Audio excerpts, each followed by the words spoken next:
Bom dia mais uma vez, graça e paz a todos.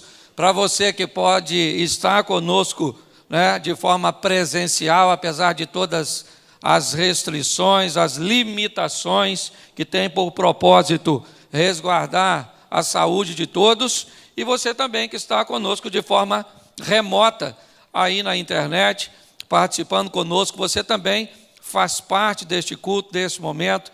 Simonton é mais que um amigo, é um irmão, é uma família preciosa demais, a família deste moço, um ministério abençoado, e eu não podia ficar de fora, até porque ele é mais velho que eu, ele não pediu para eu vir, ele mandou eu vir, certo? Pra você ter noção, eu perguntei à minha mulher se eu deveria vir, ela falou não, e eu vim assim mesmo.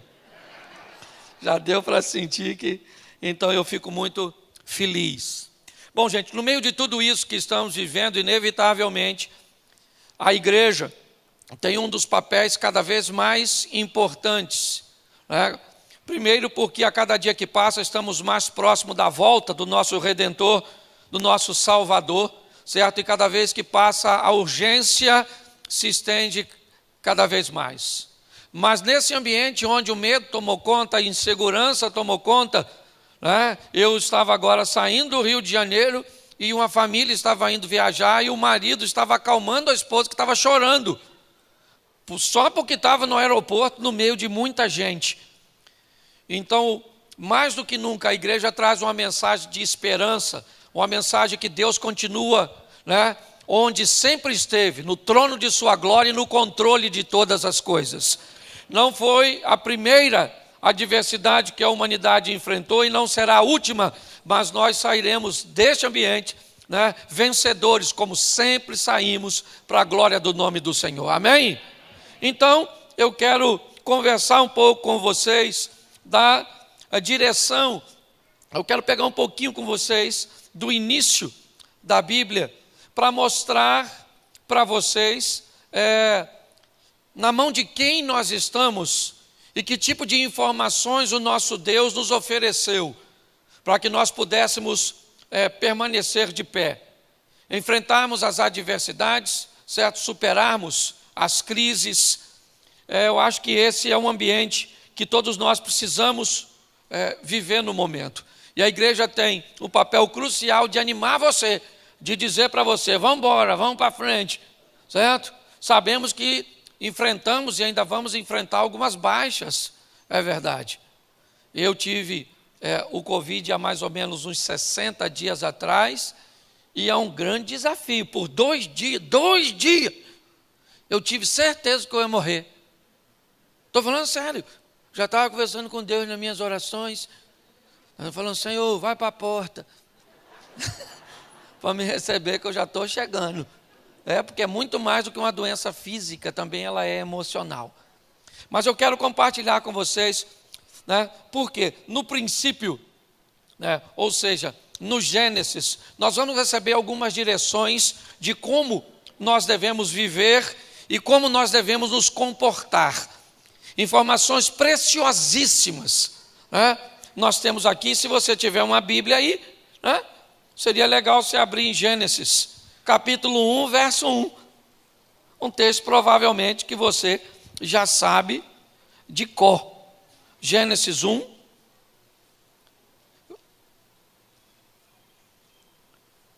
verso 1, amém?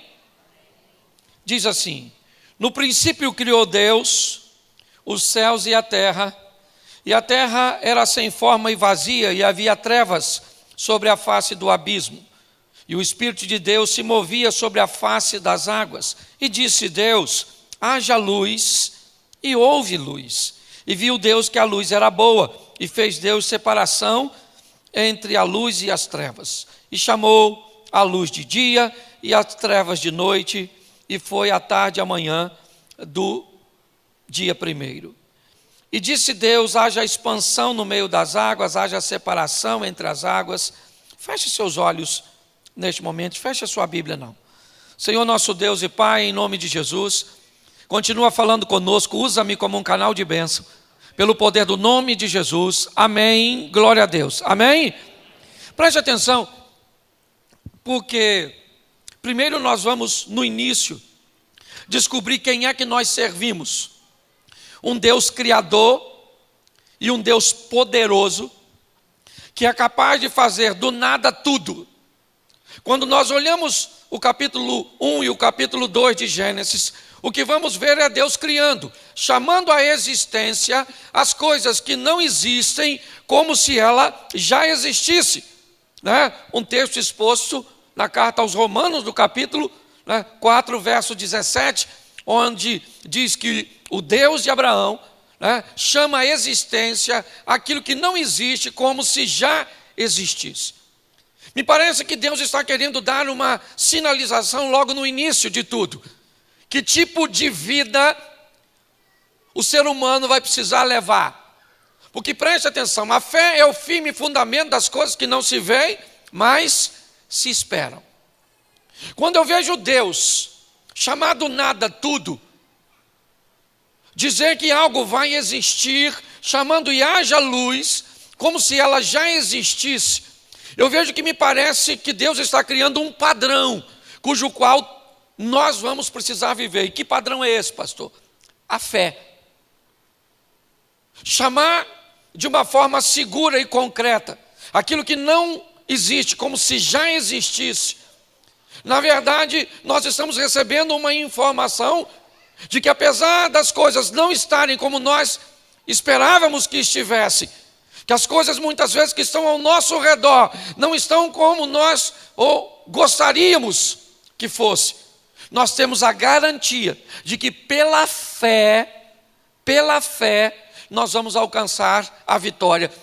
Pela fé as coisas vão mudar, as coisas vão acontecer, a vitória vai chegar. Eu não sei como é que está a sua família, como é que estão os seus negócios, como é que estão suas emoções. Eu só sei de uma coisa: falar que está ruim não vai melhorar nada. Chama a existência aquilo que não existe como se já existisse.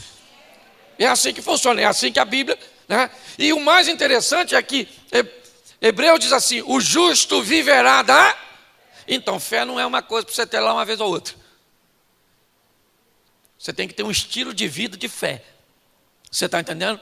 Que o tempo inteiro você tem que chamar a existência aquilo que não existe, como se já existisse. Seu casamento está bom?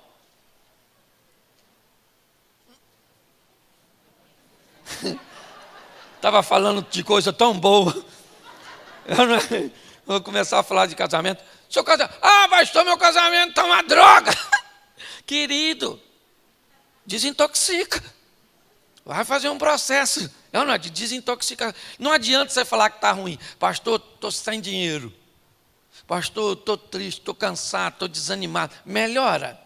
Não. Então chama a existência. A felicidade vai chegar até mim. O meu casamento vai ser o melhor casamento. Certo? Meus filhos serão os melhores filhos. Meu negócio vai prosperar como nunca prosperou. Eu vou viver uma vida de fé como nunca vivi. Começa a chamar a existência. Chamar para a sua vida. Certo? Aquilo que, pastor, estou mentindo. Não, você está chamando a existência. Certo? Às vezes as coisas não estão muito boas, mas eu aprendi a não chutar contra o próprio gol. Sabe? Às vezes alguém fala: pastor, como é que está o seu casamento? Olha, está bom, podia ser melhor, mas podia ser pior. Mas como eu não ando para trás, eu estou indo para frente. Rapaz, minha mulher está ficando cada vez mais bonita. Isso é fé. Eu estou ficando cada vez mais rico, eu estou ficando cada vez mais crente, eu estou ficando cada vez mais saudável, mais sábio. Você tem que falar palavras, chamando à existência aquilo que ainda não, mas é só uma questão de tempo até acontecer. Amém? É assim que funciona. O problema é que nós estamos debaixo de uma visão pessimista, e está todo mundo... Como é que está a situação? Vai piorar. Para tu. Aliás, eu sei que não vai melhorar para todo mundo, mas a Bíblia diz que o Isaac andava no deserto, plantava no deserto, e o negócio funcionava para o Isaac. O Deus de Isaac é o mesmo Deus nosso. Então, se na nossa vida o deserto vier, o deserto vai ter que nos fazer prosperar, nos fazer crescer, nos fazer vencer. Então só tem que saber quem é que eu sirvo. Um Deus que tira tudo do nada. Então, se você não tem nada, é nesse ambiente que Deus gosta de trabalhar. E se tiver alguma coisa, aí Ele trabalha mais ainda. E se você desanimar, aí Ele não trabalha nada. Então você tem que ter ânimo. É o que a Bíblia está nos mostrando, a direção de um Deus, que nos 2 primeiros capítulos mostra, né, o nosso estilo de vida e não um momento, mas uma trajetória de fé. Eu sou um cara hiper, ultra, mega desanimado. Você acha que eu sou assim? Claro que não. Para mim tudo está para cima. Minha mulher fala: Cláudio, você tem sangue de barata. Você não liga para nada, tu é gente boa. Eu falo: filha, na vida só tem 2 tipos de problema. E os 2 não adianta esquentar a cabeça. O primeiro é o que tem solução. Vou esquentar a cabeça para quê? Vai resolver. E o segundo, o que não tem solução. Vou esquentar a cabeça para quê? Não vai resolver. Fiquei doente. 2 coisas podem acontecer. Qual é? Uma, eu fico curado. Beleza. Outra, eu vou morrer. Beleza. Beijinho no ombro e vou embora encontrar com o meu Jesus. Mas sua mulher vai casar com outro, seu carro vai ficar tudo por aí. Dane-se. Certo? Um dia eu vou... Você tem que decidir se você é crente ou Highlander. Será que tem que cortar a sua cabeça para você morrer? Entende? Então nós precisamos entender que a nossa vida é uma vida de fé. 1000 cairão ao teu lado, 10.000 à tua direita, mas você não será atingido. Apenas com os teus olhos verás o livramento que Deus tem para você. Então não perca o ânimo, não, ande mesmo. E o pior que nesse ambiente, os outros vão achar que você é doido. Hoje ela não pode rir, mas quando alguém fica com medo, não pode me ver, né? Mas quando alguém fica com medo perto de mim, eu começo a rir. E a máscara é maneira.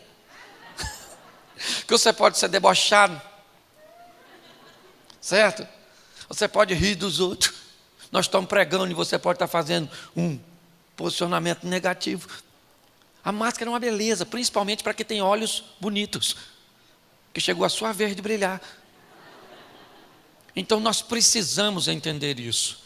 Uma vida de fé, onde nós vamos acreditar que Deus está no controle de tudo e Ele se levantará em nosso favor. Posso ouvir um amém? Só que, se no capítulo 1 e 2 Deus se apresenta, no capítulo 3 nós vamos aprender uma coisa muito legal. E é muito importante nós conhecermos a Deus. A Bíblia diz: conhecer e prosseguir em conhecer ao Senhor. A vida do crente é de fé em fé e de glória em... Porque isso nos remete a um relacionamento crescente.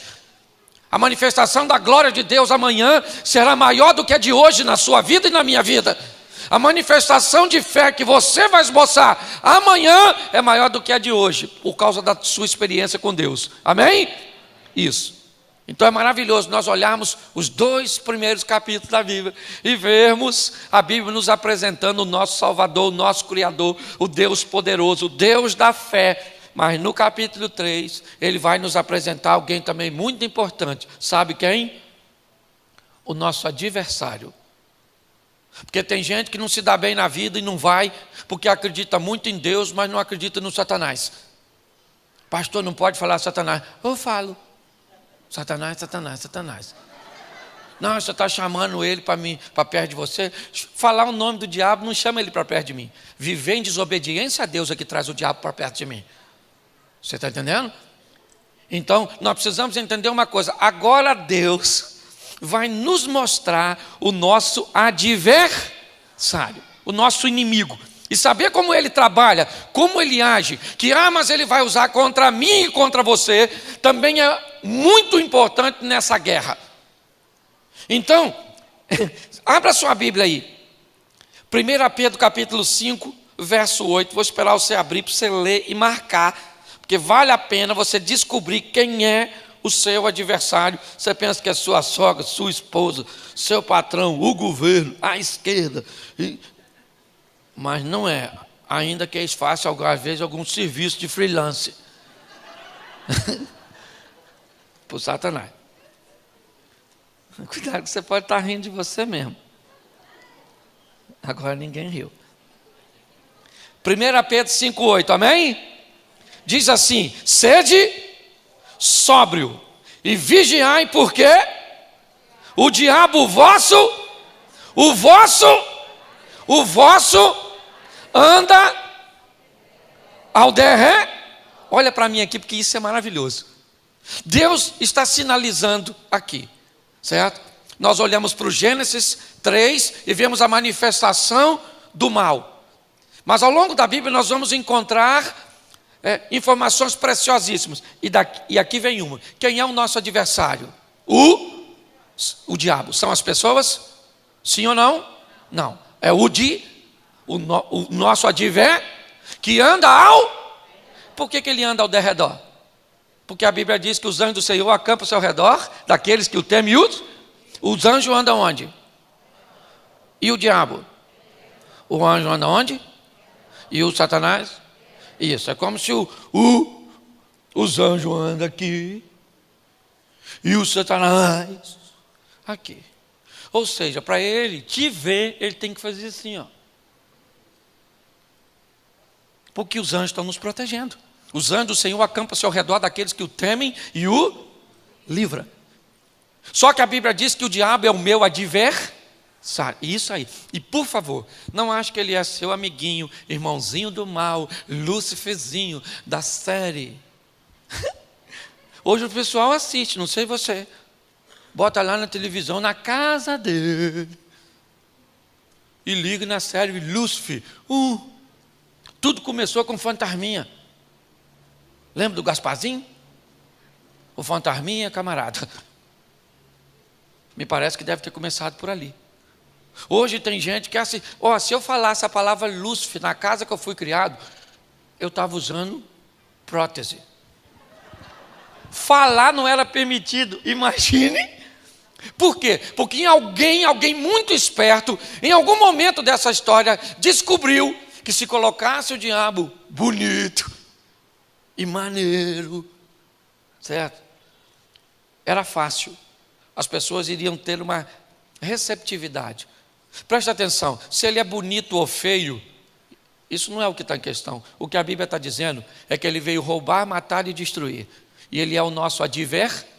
Então não vem com essa historinha de irmãozinho do mal, de gente boa, não mexe com ele, não mexe comigo. A Bíblia está dizendo que o diabo é o meu e o seu adversário, quer destruir a sua vida com Deus, quer destruir o seu casamento, quer destruir os seus negócios, quer destruir tudo que é seu. Então não dá mole para ele. Por isso que a Bíblia diz, vigiai, sede sóbrios, porque o diabo, o vosso adversário, anda em derredor, buscando uma brecha para entrar na minha e na sua vida. Agora deixa eu falar uma coisa para você que talvez possa chocar algumas pessoas, mas eu preciso falar, aliás, nem falar só, eu preciso mostrar você na Bíblia. Abra sua Bíblia, Atos dos Apóstolos, capítulo 13, verso 10, o apóstolo Paulo está falando de um homem chamado Elimas.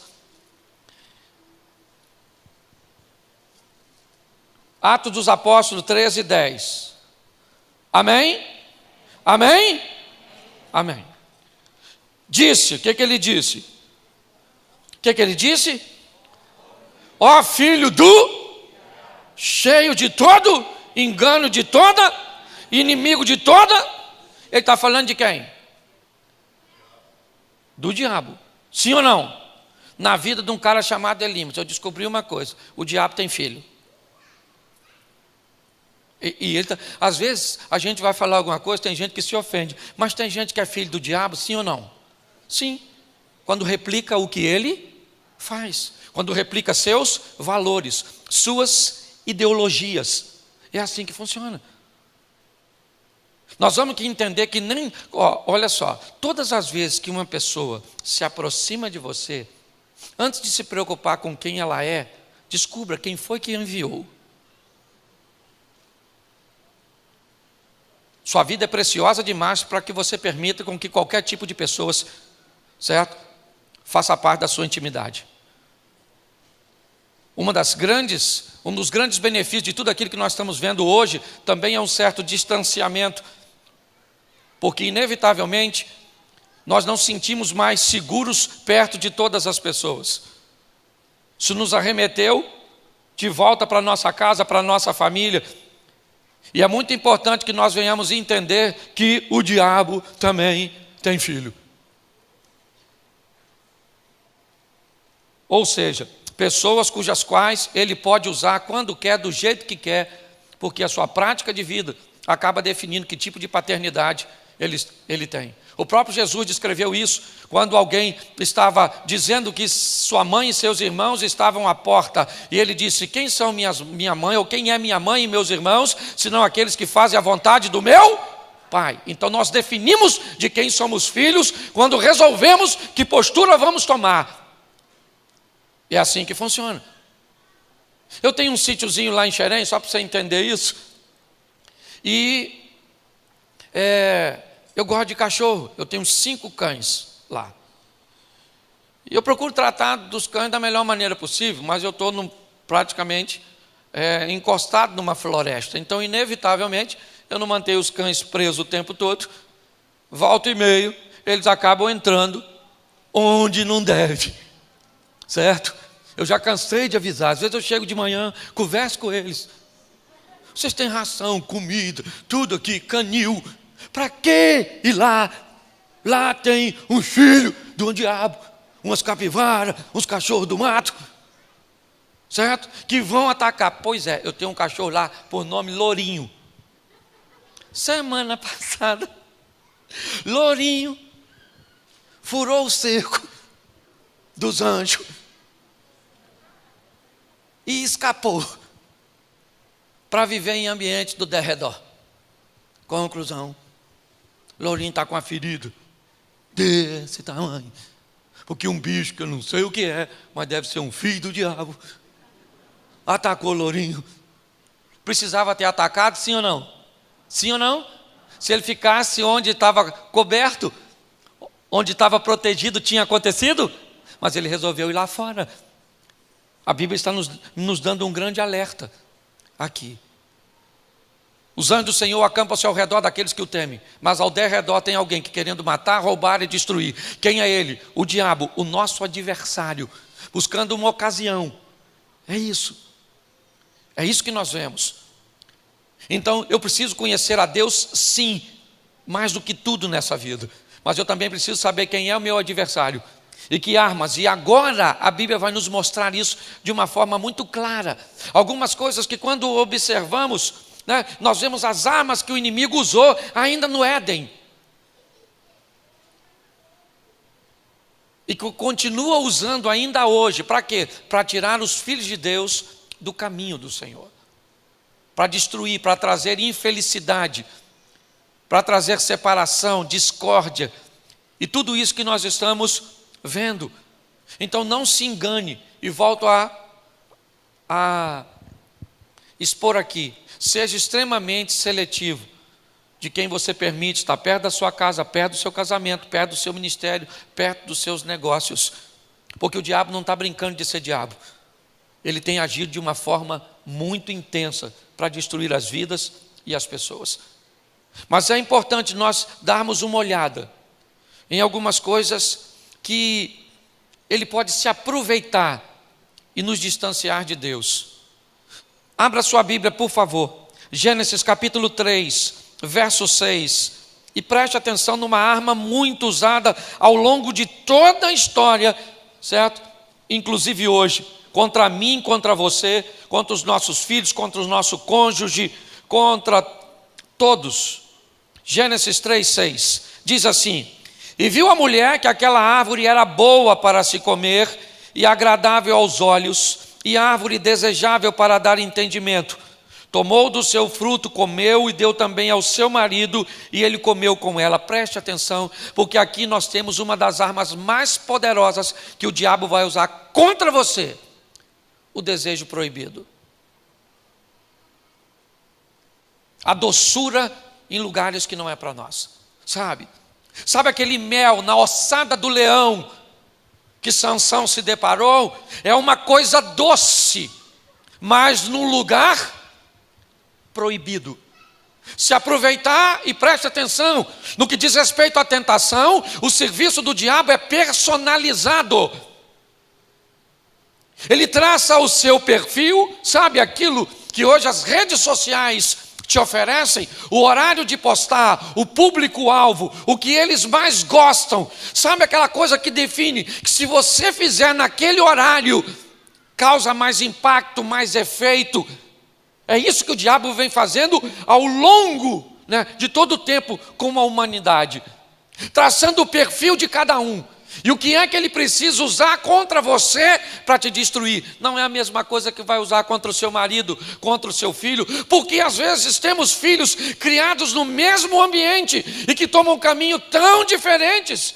Às vezes nós ficamos confusos e muitas vezes até no sentido culpados, porque um filho deu certo ou 3 deu certo e um deu errado. Se eu criei os 3 no mesmo modelo, porque com certeza as armas que o diabo usou foram armas diferentes. E às vezes entrou em determinados lugares onde você não estava preparado, até porque inevitavelmente a atualização do smartphone tem que ser da nossa mente, transformáveis pela renovação da vossa mente, para que você descubra qual é a boa, perfeita e agradável. As armas do diabo vai mudando suas artimanhas, seus artifícios. É assim. Se nós não entendermos isso, nós vamos nos dar muito mal. O que Eva nutre? O desejo pelo proibido. Ela sabe que aquela árvore não deve mexer? Sim. Mas o que aquela árvore leva para Eva? Uma atração. Aquilo a atrai. O cheiro. A cor do fruto. Sabe? Imagine. O que nós estamos falando aqui é de algo proibido. Esqueça a tal da árvore, esqueça a tal da maçã, aquela historinha, esqueça. Pegue apenas a mensagem, qual é a árvore que o inimigo está tentando usar contra você para afastar você da obediência do seu Deus.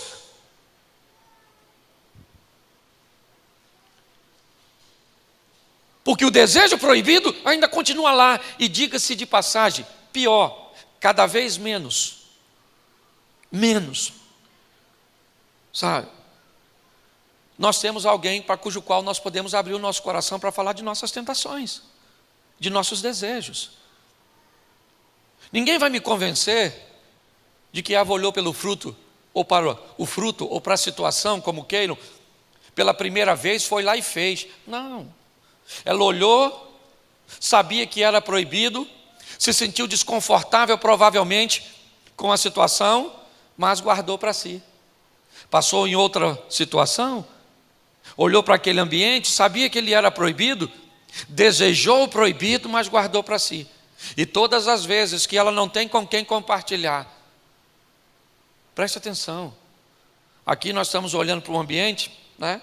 Queira colocar como for, mas que Adão não tinha outra pessoa para dar atenção, era só Eva chamar e falar assim: meu amor, querido, Adão, chega aí, filho. Estou passando perto daquela árvore, Adão, que vontade de comer. Viu aquele fruto madurinho, Adão? Aquilo deve ser bom. Ela poderia ter falado sim ou não?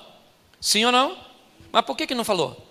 Porque normalmente nós ficamos muito envergonhados por nossos segredos e desejos obscuros. É ou não é? Presta atenção, homem. Tem homem aí? Levanta a mão. Só os caras que têm certeza. Isso. Presta atenção. Você é casado e lá no seu trabalho tem uma mulher daquela mulher maneira. Aquela mulher, aquela cavala. Uma dona extraordinária. Sabe? E ela começa a olhar para tu, piscar assim. Colocar um papel assim na mesa. Fala sério. Se uma mulher maneira der mole para tu, isso levanta sua autoestima? Não fala nada, que sua mulher está aí. Eu não vim aqui arrumar confusão. Claro que levanta! Aquele mulherão, cheirosa, bonita. Sua mulher parece até que perdeu a visão. Nem você ela vê mais. Agora, qual de vocês chegaria em casa, chamaria sua esposa e falaria: amor, chega aí. Cara, pensa assim numa mulher maneira. Lá no trabalho, tá olhando para mim, filha. Eu sou casado, eu te amo. Mas eu estou gostando. Entendeu? Qual dos homens chegaria em casa? Pode levantar a mão. Se você acha que vai continuar vivo. Chamaria sua mulher e falaria: nenhum. Por quê? quê? Porque a mulher vai falar: ah, cachorro, você está dando trela para aquela sirigaita, eu já estou desconfiado de você. Então você não fala. Vai falar sim ou não? Claro que não fala. E a senhora não ri também não. Porque a senhora também olha, que a mulher é dissimulada. Olha sem nós notar. Eu já falei isso aqui. Passa uma mulher bonita, o homem olha assim, ó.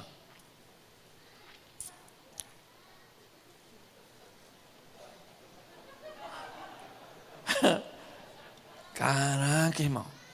Deus foi bom para alguém, hein? Tem mulher que até belisca o marido, porque esquece que está do lado da esposa. Você pode vir com a sua esposa, vem um homem bonito de lá, ela está de mão dada com você, ela vai olhar para ele, vai comparar ele com você, vai reprovar você, e você vai nem notar. Dificilmente você vai ver um homem passar e uma mulher fazer assim, ó. Porque ela já viu tudo que... Você está rindo? Mas o assunto é muito sério. Então, desejo, certo? Proibido, todo mundo tem. Todo mundo tem. Levanta a mão quem não tem. Agora eu vou fazer uma pesquisa de campo. Quem não tem, fora as crianças, que não sabem o que eu estou falando, tem assim uns desejos obscuros, uns troços que você fica assim, pastor. Vai que Deus revela, vai dar uma confusão aqui nesse culto da manhã. Todo mundo tem, meu irmão. Não vem com essa conversinha não. Está brotando asinha aí nas suas costas. O segredo não é o que você sente, sim o que você faz com aquilo que sente.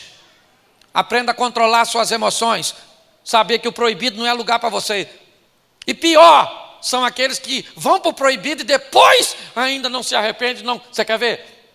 Um camarada do proibido. O Davi. Olhou para Batseba, tomando banho. Caraca, mano. Mandou um... Vai lá e vê quem ela é. É casada. Casada, hein, irmão? Casada, adultério, né? O Moisés escreveu: não adulterarás. Mas sim, se ela tiver viúva, só que eu vou pegar primeiro e matar o marido depois. Era proibido, sim ou não? Sim ou não? Sim. Porque qualquer um, até quem tem um coração segundo o Senhor, tem que enfrentar suas mazelas. E o diabo vai... O que é o seu proibido, pastor? É uma pornografia. Pastor, não é não. É a fofoca, pastor. Vida alheia. Eu nasci para ser repórter. Como não caminhei por ramo, presto um serviço social. Exposição da vida alheia. Sim. Dá uma olhada. Qual é o seu proibido? Descubra o que é a sua árvorezinha, porque todo mundo tem. A árvorezinha da Eva e do Adão. Não fica me olhando com essa cara de dissimulado, não. Que eu sei que você tem.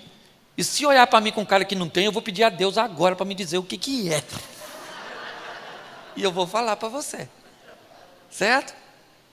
Então entenda bem, desejo pelo proibido. O Acã teve desejo pelo proibido, o Davi teve desejo pelo proibido. Então, você acha que o José não estava afim da mulher do Potifar? Olha só, quando a mulher do Potifar dava mole para o José, sabe o que o José falou? Ó, dona, a senhora é uma mocreia, não gostei da senhora. Não, ele falou: falar uma coisa para a senhora é maneira, mas o patrão disse que eu não posso mexer. Olha só, o que ele está dizendo é: se o patrão deixasse, o que indica que havia algum tipo mas porque era proibido, precisava ser reprimido. E Deus vai te dar força para vencer o proibido, para andar numa vida de santidade, porque é na santidade que Ele vai cumprir tudo aquilo que disse na sua e na minha vida. Ah, pastor, não dá para ser santo. Ser santo não dá, mas dá para entrar no processo de santificação, onde nós vamos melhorando a cada dia. Isso, entendeu? Nós só vamos ser santos quando recebemos um outro corpo, um outro nome. Mas até lá a gente controla. Então cuidado com o seu proibido. Descubra qual é a árvore que o inimigo vai usar para atrair você primeiro para perto, depois com nível de atenção, até então você fazer uma abordagem e cair num ambiente de desobediência. Então Deus está dizendo: vocês vão viver pela fé, aquilo que ainda não existe ou está diante dos seus olhos, mas está no seu coração e você vai falar a respeito disso. Mas descubra, certo, que esse é o padrão de vida. O justo viverá da fé. Mas há um contraponto nisso, um adversário que vai lutar para que isso não aconteça e você não vença. E o que ele vai usar? Seus filhos, como eu mostrei a você. O que ele vai mostrar? Que por mais bonito que ele se apresente, seu propósito é roubar, matar e destruir. E a primeira arma que ele vai atrair, fazer para nos atrair é o desejo proibido. É aquilo que é bom, mas não é para nós. Está no local, certo? Proibido, como Sansão caiu naquele mel, naquela doçura, certo? No meio de uma ossada. Segundo, aí se você está com sua Bíblia aberta, é só mudar um versículo, Gênesis 3:7. Então foram abertos os olhos de ambos e conheceram que estavam nus, e coseram folhas de figueira e fizeram para si aventais. Olha para mim agora, porque um dos segundos artifícios do inimigo é fazer com que você busque em você mesmo a solução para aquilo que você está enfrentando. O texto está dizendo que após eles terem desobedecido, após eles terem se apropriado daquilo que não devia, ter cedido o apelo do proibido, eles agora têm um nível de sentimento e eles querem resolver isso. Muitas coisas que nós fazemos de errado, nós podemos corrigir.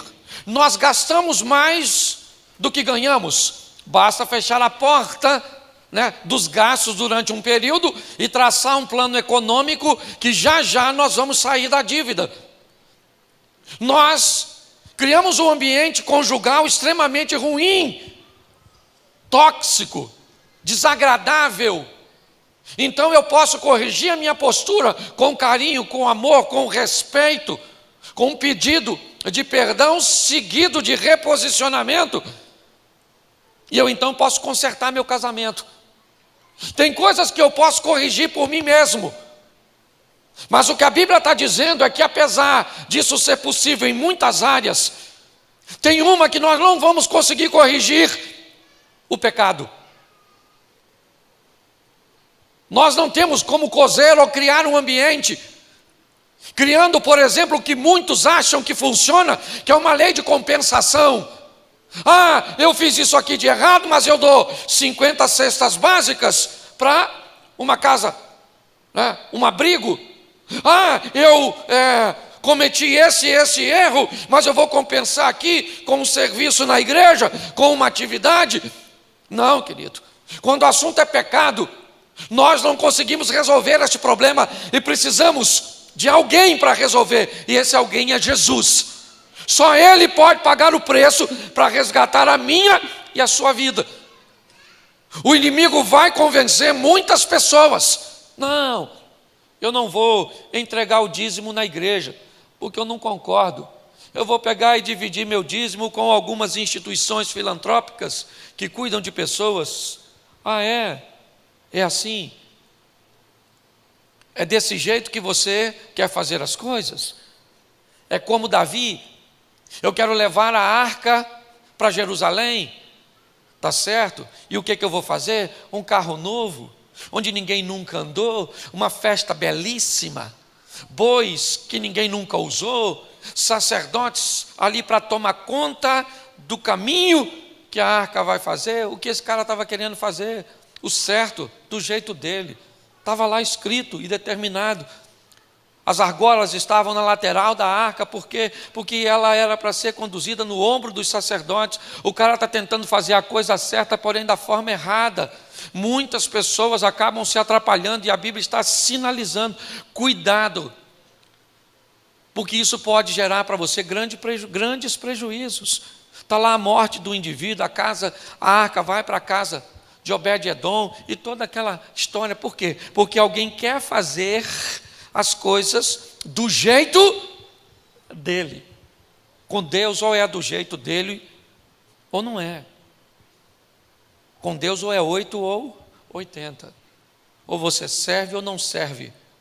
Ou é frio ou é quente. É assim que funciona. E nós precisamos ter maturidade para entender isso. E esse é um dos inimigos. Vamos lá? Vamos resolver do nosso próprio jeito? Judas Iscariotes e Pedro. Os dois, de certa forma, traíram Jesus, sim ou não? Sim ou não? Sim. Por que vamos culpar mais Judas do que Pedro? Não. Mas na hora de consertar as coisas, de tentar resolver as coisas, aí é que a diferença foi estabelecida. Judas tentou resolver por si próprio, tirou a própria vida. Pedro se arrepende. E Jesus disse: então apacenta as minhas ovelhas. É assim que funciona. Não tente, cuidado que o inimigo vai tentar convencer você. Em muitas situações, cuidado com isso. Porque muitas pessoas têm se dado muito mal com essas questões. Verso de número 10, ainda de Gênesis 3. E ele disse: ouvi a voz soar no jardim e temi, porque estava nu e escondi-me. Preste atenção. Olha só. Nós temos aqui uma das armas mais poderosas que o diabo usa contra mim e contra você, contra nós. O medo. Algumas traduções até traduzem assim: Deus conversando com Adão pergunta: quem foi que te ensinou a ter medo? Não fui eu. Não fui eu que te ensinei. O medo inevitavelmente vai trazer insegurança. Muitas vezes a sensação cuja qual nós estamos sozinhos. Quando nós olhamos para isso, nós vemos que essa é uma arma. O desejo proibido é uma arma, certo? A tentativa de resolver por si só é uma arma.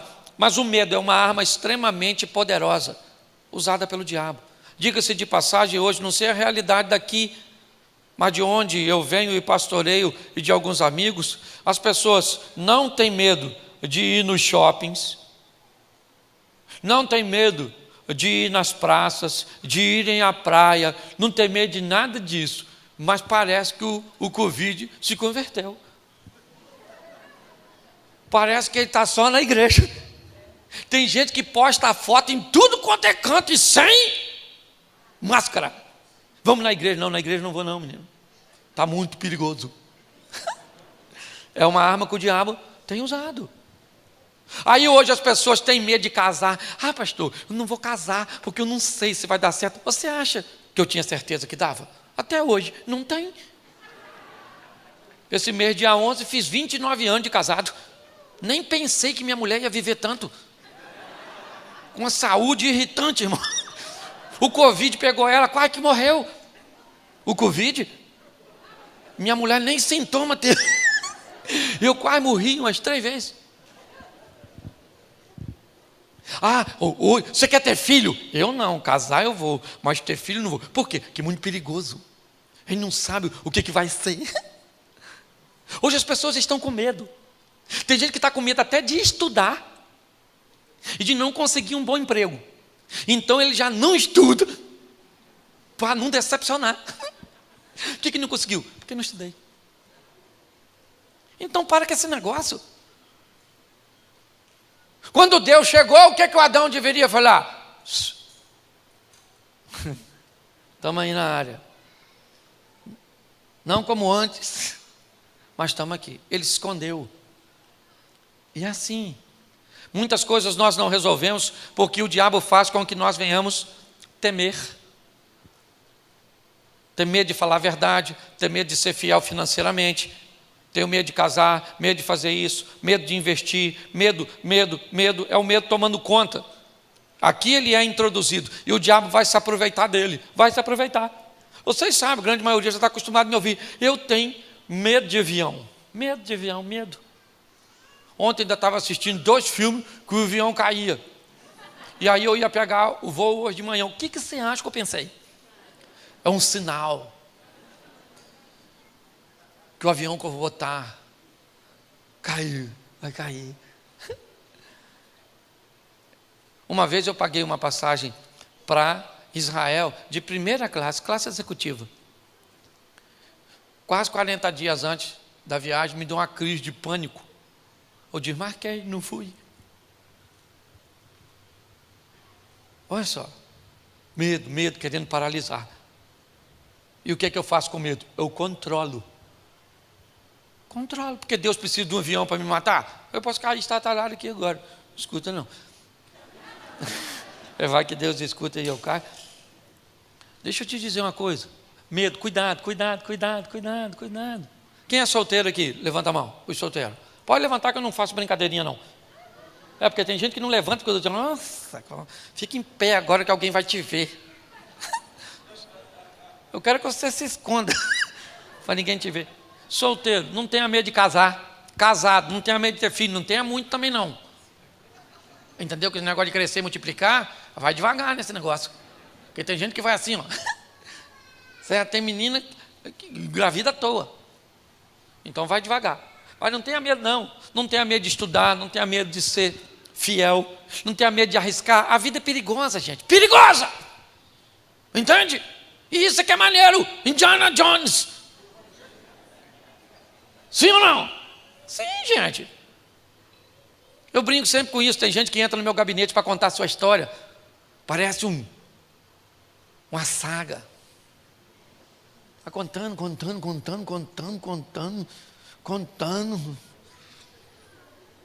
Eu vou empurrando cadeira assim para trás, assim, ó.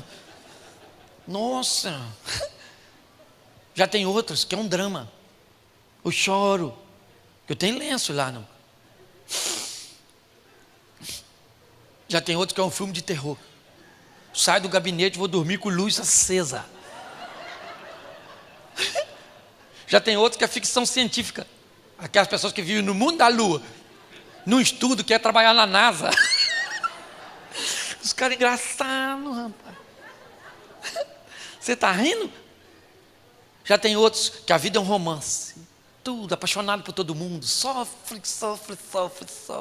Eu amo a todos. Eu acho maravilhoso. Me lembro, o vento levou. Mas tem uma turma da aventura. Pastor, caraca, quase morri 3 vezes essa semana. O carro bateu. E saí para jantar com a mulher. Nós brigamos. Caramba, a gente chegou em casa. Aí eu pedi perdão, fizemos as pazes. Tivemos uma noite maravilhosa. E no dia seguinte os problemas começaram de novo. E aí entrou um raio na antena, queimou até a máquina de lavar. E aí a gente vai. E eu falo, caraca, que vida maneira, maluco. Que maneira a sua vida. Uma aventura. Não tenha medo não, meu filho. Está com medo de viver? Morre. Passa a mão nas coisas, assim, enfia na boca, assim, no ouvido, assim, ó, e nem vai no médico. Está fácil de morrer hoje em dia.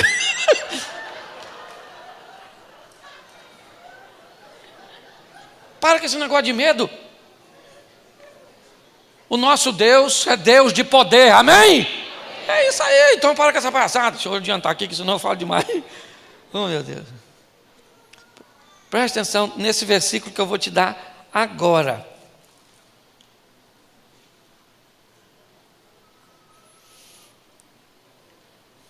Gênesis 13, 12. Esse é muito maneiro. 13, 12. Amém? Então disse Adão. O que Adão falou? A mulher que o Senhor me deste por Gênesis 3. Aí eu falei o quê? Desculpa. Gênesis 3. Verso 12. Então, disse, o que ele falou? Só até aí. O que o homem falou? Fala de novo. O que ele falou de novo? Deus chegou e falou assim, Adão, irmão, vem aqui para a resenha. Falou uma coisa para tu, irmão. Você vacilou. Ele falou, eu? A mulher que o Senhor me deu, botou a culpa em Deus e na mulher, terceiro inimigo que o diabo, ou quarto inimigo que o diabo vai usar contra a sua vida, a omissão de suas responsabilidades. Porque tem gente que não é culpado de nada, ele só é vítima. Só vítima. Pastor, meu casamento acabou, que meu marido é uma praga, uma peste, um troço ruim, a mãe dele é terrorista, os filhos que nasceu nem sei o que é. E você? Não, eu não sei, pastor, assim, sabe, eu acho que eu não sou desse mundo, sou uma pessoa educada. Eu aprendi uma coisa, aconselhando gente, se você ouvir só a versão do lobo, do Chapeuzinho Vermelho, o lobo sempre vai ser mau. Se tem uma coisa que você tem que ter, é responsabilidade com aquilo que você fez. Presta atenção. Eu estava querendo comprar um carro, sábado. Aí vim num leilão, um carro. Estava mais ou menos aí, uns 30% mais barato, mas era um leilão de carro recuperado, mas por falta de pagamento. E esses carros vão a leilão. Fiquei maravilhado com ele. Olhei o carro e falei, esse é. Fui lá e dei um lance, não consegui comprar, feliz, fiquei. Fui pregar na Bahia, umas 2 semanas depois, e estava lá olhando o mesmo leilão, quando de repente me deparei com um carro que eu tinha comprado há 2 semanas atrás, de novo vendendo. Eu só conheci por causa da foto, porque não tem placa, mas tinha uns negócios lá dentro, e eu falei, fraude. Caí num golpe. Liguei para Paulão, passou lá no Rio, e expliquei, ele falou, espera aí que eu vou ligar para um sobrinho meu que é leiloeiro, me manda aí o nome do leiloeiro, do leilão. Aí ele me liga depois, Cláudio, perdeu porque é uma fraude. Gente, liguei para o meu gerente, falei com ele, rapaz, sabe o que nós fizemos? Ih, pastor, perdeu. Porque esse estelionatário, assim que coloca o dinheiro lá, ele saca. Mas vai para a delegacia fazer uma ocorrência. Cheguei lá, conversando com o detetive falou assim, aí, Cláudio, perdeu. Porque eu nunca vi isso. Você não vai reaver esse dinheiro em volta. Já era. Aí fui orar, né, gente? Porque a gente é igualzinho os discípulos. Lá vem a tempestade, joga as coisas fora. E cadê? Vai afundar. Jesus. Ao invés de chamar ele primeiro, a gente chama por último. Aí eu fui lá e falei, Senhor, eu vou fazer uma oração aqui para o Senhor, mas só para a gente conversar já assim, se for para falar perdeu, nem precisa responder, que eu vou entender que o silêncio, na verdade, é a tradução do perdeu. E falei com ele, falei, Senhor, ó, meu dinheirinho é suado, eu não estava com ganância, o carro nem tão barato estava assim, era o modelo que eu queria, agora devolve não, me dá. Aí o dinheirinho, poxa. Eu liguei de novo para o gerente, que eu já estava desesperado.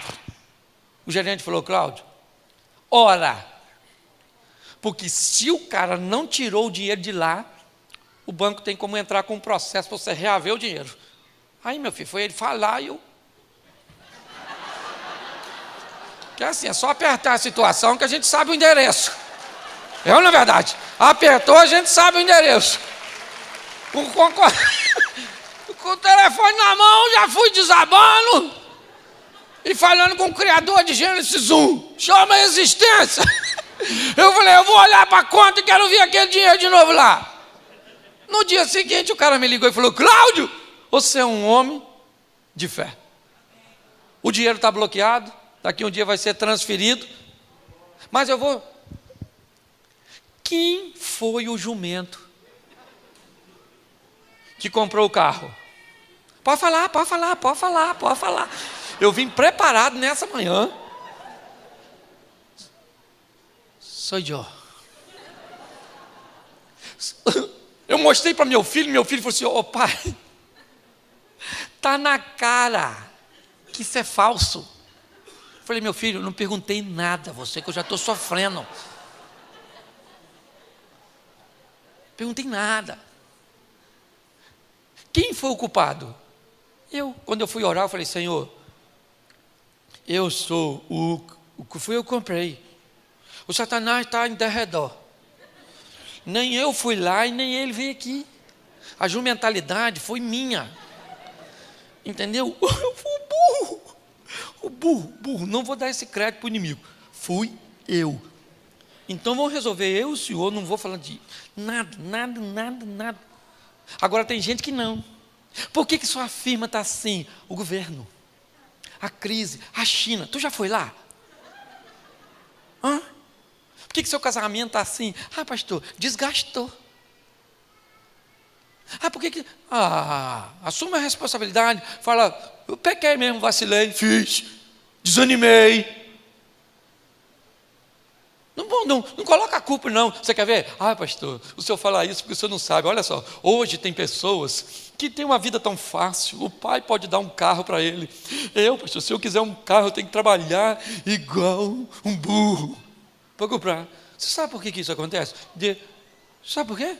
Porque o pai ou o avô desse camarada, que hoje pode dar um carro para o filho, fez o que o seu avô e o seu pai talvez não fizeram. E construiu-se uma história. Deus não tem culpa. Para de botar a culpa nos outros, porque o diabo vai usar isso contra você. Você não é culpada de nada. A senhora fala.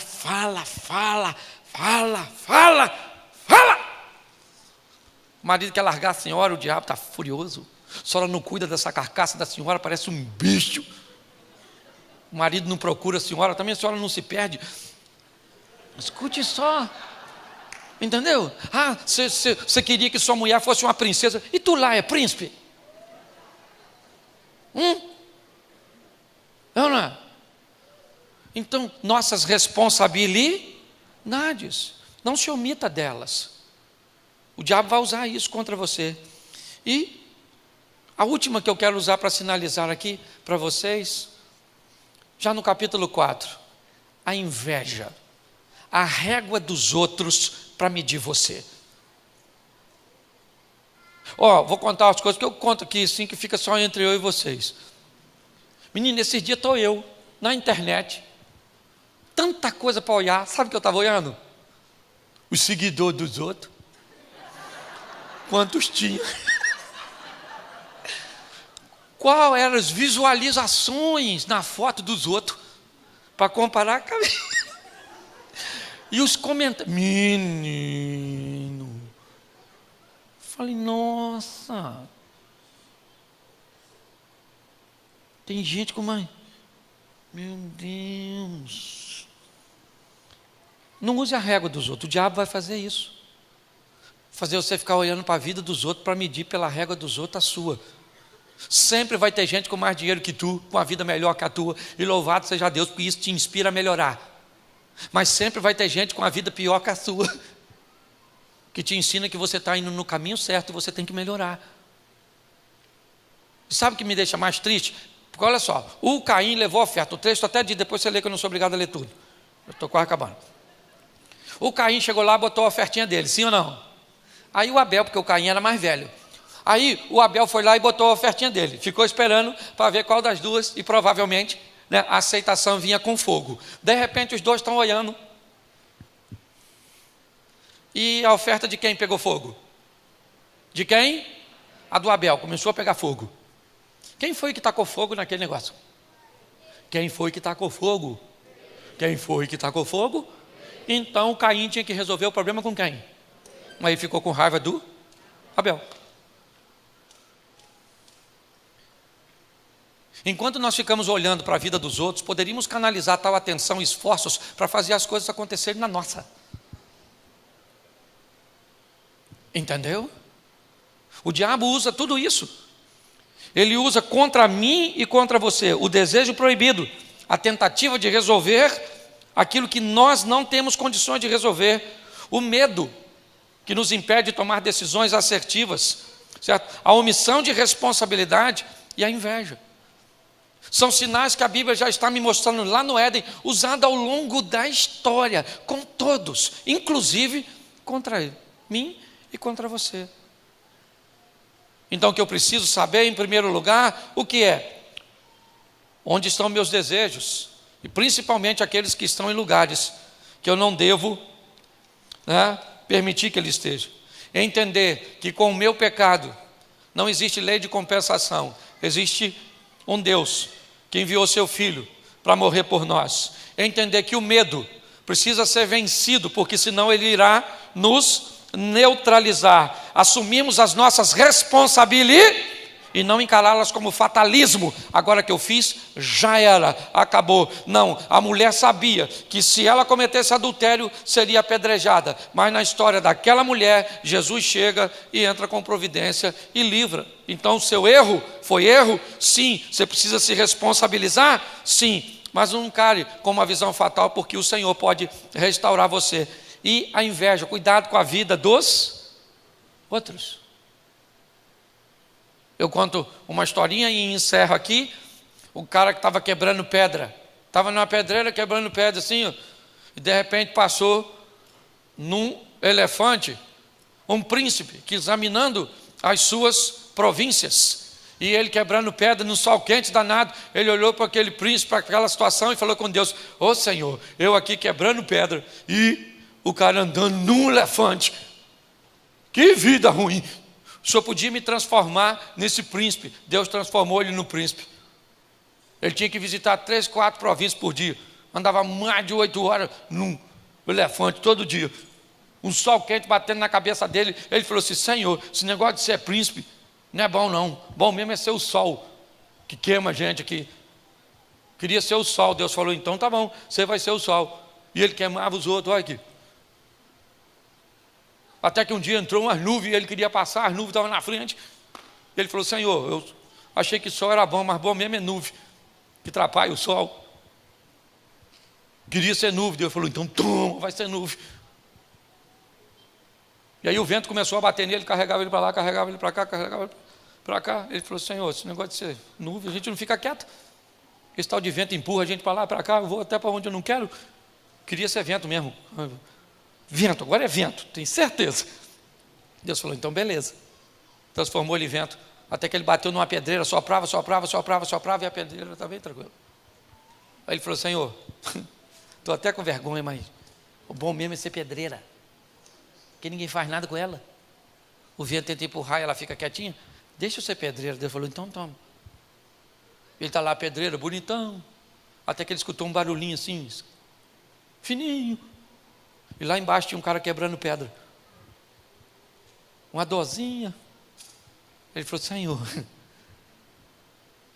esse negócio de ser pedreiro não está com nada não. Eu queria mesmo ser esse cara que quebra pedra. E Deus falou: mas esse era você no começo dessa história. Preste atenção, você não está no lugar errado. Provavelmente você está agindo da maneira errada no lugar certo. Esse é o grande desafio de todos nós. Quando nós olhamos para isso, o que vemos? Um Deus que lá no Apocalipse nos promete algo que acabou de fazer com Adão. Porque ele expulsa Adão do paraíso, coloca uma espada para que ele não coma mais da árvore da vida. Mas lá no Apocalipse, na carta à igreja de Éfeso, ele diz: ao que vencer, dar-lhe-ei de comer da árvore da vida que está no meio do paraíso de Deus. Nós servimos um Deus que, além de ser o Todo-Poderoso, é misericordioso e bom, que nós precisamos como igreja. E é por isso que nós vamos passar e a igreja vai ficar.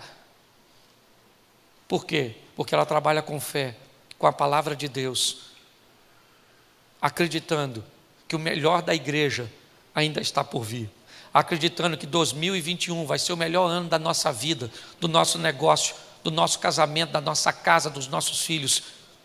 E eu queria que você ficasse de pé nesse momento, desse um sorriso para quem está do seu lado. Ri para ele aí, pois. Isto. Feche seus olhos. Feche seus olhos.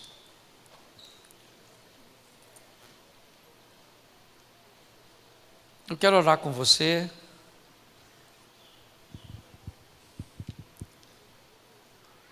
Senhor nosso Deus e Pai,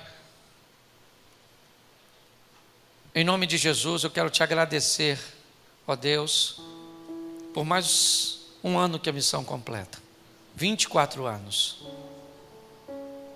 Eu quero te louvar, ó Deus, porque é um ministério aprovado pelo Senhor, inspirando pessoas, motivando pessoas, a prosseguir, Deus.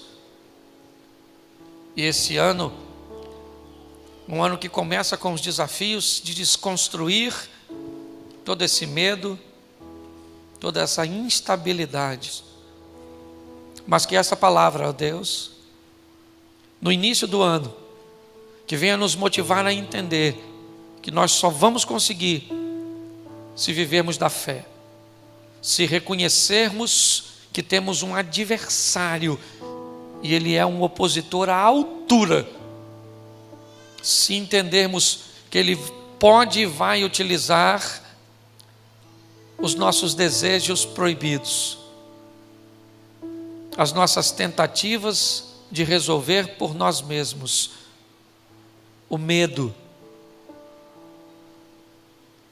Em nome de Jesus, ó Pai, que nós não venhamos nos omitir, que nós não venhamos a nos medir, usar uma ferição, ó Deus, na medida dos outros, e que essa palavra não se perca em nosso coração, que saibamos que quanto mais próximos estivermos de Ti numa vida de fé, muito mais do que vivê-la, nós iremos inspirar outras pessoas.